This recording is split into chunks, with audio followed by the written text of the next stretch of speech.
this week's poem is Pandora's Boxing Match. And I'll read it now. Pandora's Boxing Match. Pandora, the all-gifted one, or all-giving one, if you will, wrapped her gift and left it on the porch. And being the children that we are, we could not resist time and again, untying the ribbon and tearing at the paper and ripping it all open. Yet it wasn't a box at all. It was a jar left by this first woman, she who is made of water and earth, this daughter of Hephaestus, a god of great craftsmanship and skill. The jar, Pythos to the ancient ones, made of clay or bronze, large enough to hold a Greek. Diogenes, the masochistic searcher of honesty, was said to have slept in such a jar. Used to hold wine, oil, or grain, or to bury, said Greek.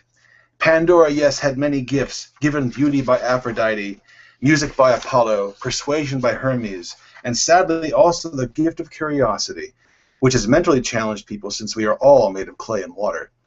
It was Prometheus that started it all, stealing fire, out of curiosity again, and fire was a somewhat important revelation.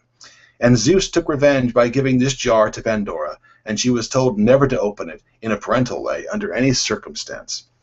But Pandora was a child of the gods too, and her curiosity got the better of her.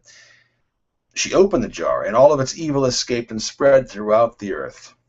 Oh, she tried to close it, but all had escaped, except for one small item, which lay at the bottom of the jar, in its nooks and crannies and corners, which was hope, hope eternal and everlasting.